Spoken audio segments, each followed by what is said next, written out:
Through the process, she keeps me up all night, so my morning doesn't necessarily begin at 6 a.m. like it used to, which is a blessing to me because it causes me to understand the moment that I wake up and come to my senses is when the morning comes. So if you're waiting on your joy, it's not connected to daylight, but it's connected to the moment that you say, you know what, I'm tired of laying here like this in this shape. I've got to get up and I've got to move because I've got too much life to live to keep myself bound up like this. And that's when joy starts coming in your life. Somebody, you need to just wake up right now. You need to just shake yourself and set off the spiritual alarm clock in your own spirit and come to your senses and realize that, guess what? Even though today was bad, tomorrow can be better.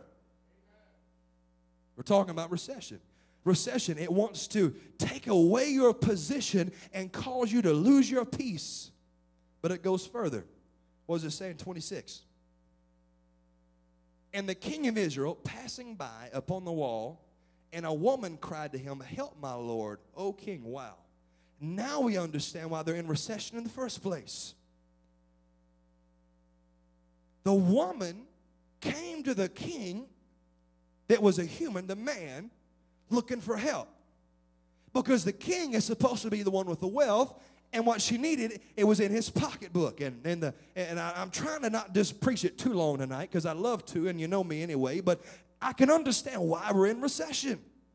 Because somehow somebody started trusting the wrong system and they were looking for a man to bail them out and a man to help them and a man's wealth. But through the process, we've got to understand that our faith can't be in that kind of system, and our faith has to be in a heavenly system that realizes who God is and that all the earth is the Lord's and the fullness thereof. And if you ever understood what that really meant, is the Bible says that we are the fullness thereof, which means to me tonight that the earth is the Lord's and the fullness thereof. The earth is required to be mine for the simple fact that my Father that I received through an adoption process, he said he owns cattle on 1,000 hills. He owns anything and everything he has is mine because we're in covenant and we're family, which tells me that I need to understand that I don't have to rely upon a natural system because there's a supernatural system, because I need some super results in my natural world. Is there anybody else I'm preaching to tonight?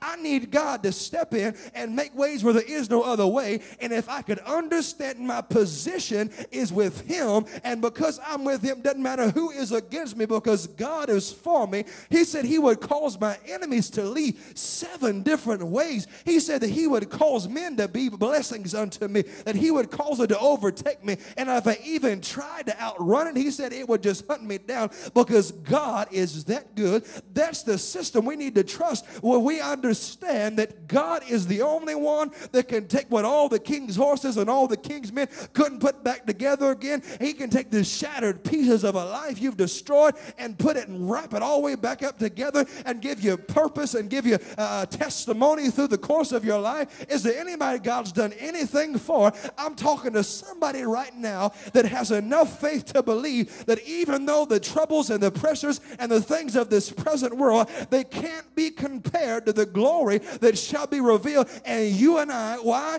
Because some may trust in horses and chariots, but I'm looking to trust in the name. Is there anybody with me that could just raise your hands and take 5 seconds and say, God, I just got to update the revelation and say that I trust you, that I worship you, and I praise you, and I believe you're bigger and you're better and you're better than anything I ever have to face in this life. Hallelujah. But it goes deeper. If we read verse 28, he says something like this. He says, why or what is troubling you? What ails you? What's the trouble with famine? Why is it a problem to be in recession? And she says it like this. This woman said to me, give me your son so we may eat him. You read that right today. And we will eat my son tomorrow. 29. So we boiled my son and ate him. The next day I said to her, give your son so we may eat him. But she had hidden her son. What happens in recession? It's amazing the people you'll sacrifice for your own well-benefit. If I could just talk about church in itself, I know, and just love me on this, okay? even though the world is in recession now, the church has been in recession for 50 years.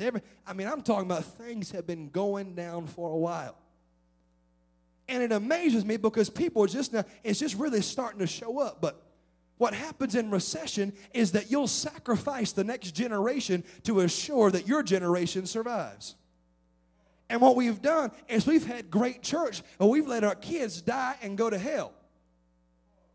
Because we'd rather keep our system and our way of doing things and what we like and what keeps us comfortable alive through the process that we've sacrificed our kids to the point that now if we ask someone coming up today what they're thinking about church, they have words like irrelevant and doesn't apply to me and outdated and all these different things. We've got an entire generation that we balk and we say are sinning and they're doing everything wrong and we wonder why they're addicted and why they're running around doing this and doing that. And we have to realize that we can't blame anybody else but ourselves, because after all, they grew up under our house in the first place. I can't get any help in here today, but it's okay because I love you anyway. The thing is about recession is that the next thing that happens is that partnerships are broken and severed if I can benefit, and I will agree with you today and hate you tomorrow.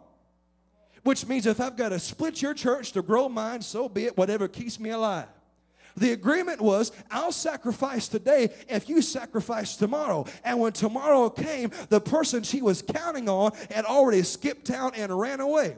And if that doesn't describe some things that's going on in the world today, I don't know what is. Through the process that half the reason we need bailout plans in the first place is we've got too many broken promises, whether it was to the bank or whether it was to a lender, whoever. Well, we had a whole lot of people that kicked town and ran whenever they realized I can prosper today off you, but I'm not about to let you in on my goods for tomorrow. What happened to a covenant people that said what I have is what you have, that whatever you need, I will be there to meet your need because we're in covenant, that it's more than a friendship and it's more than a feeling, but it's saying, you know what, if you're in the ditch, I'm in the ditch, and we're going to come out of this thing together. Whatever happened to the good Samaritans that could roll by and simply say, you know what, because of your infirmity, because of the affliction you're suffering, I'm so moved by that because I have a thing called compassion that I can't help but get involved and want to try to help you. What happened to a group of people that would sacrifice themselves to help somebody? Is there anybody that has something burning inside of your heart that realizes there's something wrong with the system and there's something not working right, and if we keep continuing on the same course, we're going to get the same results because that's what insanity is, and we've got too many crazy people running around claiming to have the answers? But I'm looking for some people that says, you know what, I will do what is necessary to help you get out. Even though you may have lost whatever was valuable to you, even though you may have devalued and sacrificed things that were personable to you, I want you to know I am with you and I'm not giving up on you because we're going to come out of this thing together. It's called famine. And people do funny stuff when it's famine. But in the midst of this story, in the midst of all this going on, there was one family that heard the voice of God that we read about in verse 1 of chapter 8, and they obeyed what God said, and they left what was comfortable, they left what was familiar. They took it to a different level of living than what they probably wanted to. They had to move and become renters and borrowers. And whenever they had vineyards and houses and property, and they had to leave all that and come to a place where they probably felt forsaken. Has anybody had to give up something? When you get money involved, it's dangerous, because when you have to start giving up things and dividing and trying to figure out, am I going to do this or am I going to do that? It's difficult doing that, especially when people preach that God is so big and God is so powerful. Sometimes you wonder where God is.